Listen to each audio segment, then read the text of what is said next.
Hello everyone, and welcome to the Farmers Supply Association Agriculture Report for the month of April. I'm Randy Klepechka, agronomist with Farmers Supply Association. Well, a lot obviously has happened not only around here but in the world since our last program in early March. So I want to talk a little bit about some of that stuff and how it's affected agriculture, and then get into agriculture and talk about a little bit about the planting season. But first thing, obviously, not obviously, but one of the things that's happened recently is the tornadoes. Two tornado events. I guess the first on March 28th, and then the next one April the 8th. And they both have been in the Farmers Supply Association footprint. Very fortunately, very few injuries with these tornadoes, but there was some property damage on, in both in towns and in farms as well. There's been some shops damaged, equipment damaged, a pretty big monetary loss of equipment. Houses, a few farmers have had some houses damaged as well. So it's really affected a lot of our farmers. Again, fortunately, no injuries that I know of in the farm community, a few around with them. But fortunately, we were unscathed as far as deaths, but the property damage has been significant in places, and hopefully our farmers that had that damage can recover pretty quickly from it. So that's number one. Number two is the thing everybody in the world's talking about, and that's the COVID-19 situation, which we're dealing with. For agriculture, it's for as best we can. Right now it's planting season, so it's kind of business as usual for most of our farmers. One thing that we have noticed is some of the representatives from some of the national companies, chemical companies and people like that, they are requiring some of their reps to work from home. It's a mandatory work from home order that they have, so we can't see some of those guys that maybe we'd like to see. And eventually we may need to get some of those guys in the field to look at different problems and stuff. But right now they're working from home, so that's really a significant effect that we've noticed and may notice throughout much of the season. But for the farmers, they've got to go. We've got to produce food for the world, and that's obviously an essential service. So that's one of the things that's going to go on right now. Just want to encourage our farmers, to follow the COVID-19 guidelines. Keep those hands washed as much as you can. Hand sanitizer, have that on hand and use that. I try to keep frequently touched surfaces clean and sanitized. And distancing, we talk about social distancing a lot, and for farmers, that's pretty easy a lot of the times because you're on separate tractors, separate equipment, things like that. But occasionally we have to be close together to do certain things. But do the best you can with social distancing. So if our farmers will keep doing that, hopefully we can get through this crop season, hopefully unscathed and not affected by this. But certainly it's obviously a big national problem that we're concerned about. Now let's move on to the agriculture, our typical thing that we talk about with our farm report, what's going on in farm country right now. We're near Newport right now. As you can see David painting. We've got a wheat field in the background. We've got a rice field over to his left. We've got a cornfield back behind me. So this is a real diverse area. You can see we've got a lot of stuff going on right now. The rice field's been planted. The cornfield has been planted. They're not emerging yet because it's just been planted a few days. The wheat field in the background is now heading. So just a lot of stuff going on right now in farm country, and just want to talk about the planting season and how it's going. The first planting that I know of in our area was some corn that was planted in the northwest part of the county on March the 27th. That corn is now emerging and looking pretty good, so we're off to a pretty good start with that. Again, we're planting rice, soybeans, and corn. Things are a lot different than they used to be. Our farmers would get corn planted, they get rice planted, then they get beans planted. But right now, they like to plant everything pretty early, and we're getting, so we're planting a little bit of everything at once. Corn we used to always try to plant corn in March. We've learned that you can plant corn really up till about the 1st of May, especially with these BT hybrids, and not lose any yield potential. So we're not as concerned about getting that corn planted quite as early as we used to. We still have learned that the rice yields are generally better with those early plantings, so we like to plant the rice early. One of the things that has changed is the soybeans. Used to you'd get everything planted, then you'd plant. A lot of times the soybeans would be May and June, when they were planted. Now we've got farmers really wanting to push those April planting dates. So, they're planting, again, the soybeans right with the rice and corn, and our yield potential is generally quite a bit better with those soybeans if you can get them planted that early. So again, things have kind of broken loose. It's not everywhere. Here in the Newport, Tuckerman area, we're pretty dry right now, or at least dry, not real dry, but dry enough to get some work done. if you get in some other areas, they've gotten some rains recently, and it's not quite as advanced as far as farm work as our area is. So again, those areas kind of need to dry out to get some work done. But anyway, some areas have gotten quite a bit of work done. So that's kind of where we're at with that right now.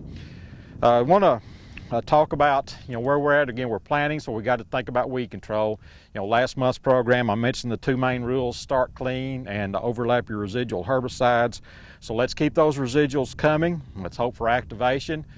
Again, we've got guys that haven't been in the field yet, don't need a rain, but for these guys like in our area around Newport and Tuckerman that have been in the field most of the week, and we're taping on April 10th, so I'm talking about the week of April 6th. We've got a lot of stuff planted, a lot of residual herbicides out there. We need to get a rain to get these things activated and keep them activated. So, it's kind of always that double-edged sword with farming. Some guys need a rain and some don't. But we certainly want these herbicides to work because their post-emergence herbicides are generally a little less dependable than in certain situations. Looking at our overlapping of residual herbicides, starting with corn. With corn, most of our guys that have got, starting with rice, I should say. We're starting with rice and then going on to soybeans. But with our rice, most of our guys have got Command out there. The vast majority use Command. Some people have, mixed Facet with their Command. I always kind of like to use my Facet as one of my overlaps, but the Command Facet is used by quite a few people. Obey is a premix of Command and Facet that a lot of people use as well. So that's kind of what's going on mainly with our pre-emerge herbicides with rice. More and more people are using Sharpen as a pre-emerge herbicide, and the big reason for that is we've talked about in past, especially last year, about rice flat sedge being a problem, our annual sedges in rice. And Sharpen has some pretty good pre-activity on the flat sedges, so the annual sedges. So a lot of people are going to that 3-ounce Sharpen rate, and it's good to mix with your Command. So a lot of people are doing that. I would encourage you, if you have flat sedge issues, to go with this Sharpen as a pre-emerge material. Again, you can mix it with your Command, and that's a good way to go as far as your pre-emerge activity. We've moved a little bit of League from our store as well. League's a herbicide that has indigo, coffee bean, yellow nut sedge activity. Also, especially in the past, it had quite a bit of flat sedge, annual sedge activity, but a lot of our annual sedge and flat sedge is now ALS resistant, and League is an ALS herbicide. So for that reason, we may not get as good activity on the flat sedge as we'd like from the League, but we certainly still get some good nut sedge activity and indigo and coffee bean activity. So that can still be an effective herbicide if that fits your situation.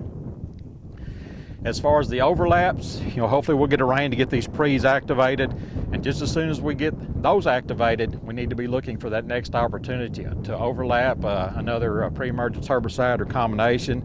So we've got things like Facet, Prowl, Bolero, more Command. Rice 1 is a good candidate here. Rice 1 is a pre-mix of Command and Prowl.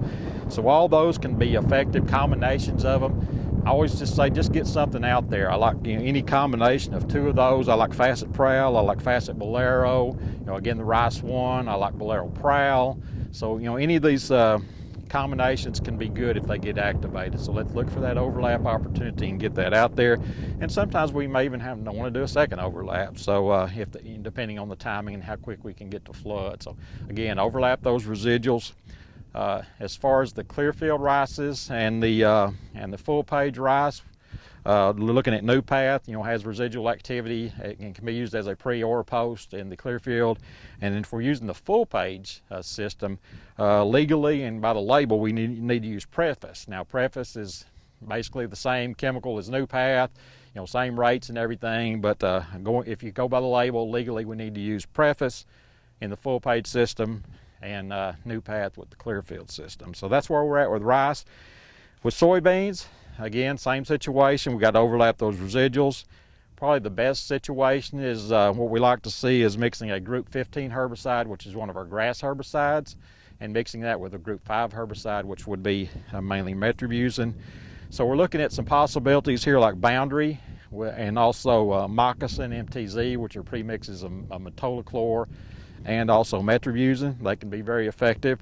You can mix your own, looking at Group 15 herbicides such as Outlook and Zidua, and mix your own with metribuzin. Those are a good 5 and 15 combination as well.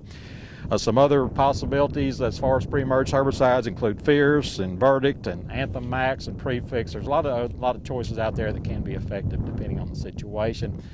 And then again, before that one runs out, we need to look at an overlap. And usually your soybeans are obviously going to be up then, so our possibilities are more limited. We're looking at things like Zidua, Outlook, Dual, and I forgot to mention Warrant a while ago, but all those can be used up to a certain stage post-emerge with our soybeans to keep that overlap and keep that herbicide activity going. So that's where we're at right now. Hopefully the places that need rain will get a rain, and the places that need to dry out a little bit and get some planting done, I'll get that taken care of as well. So next month we'll see what's going on in the field at that point, and until then, this has been Randy Klepetchka with the April edition of the Farmers Supply Association Agriculture Report.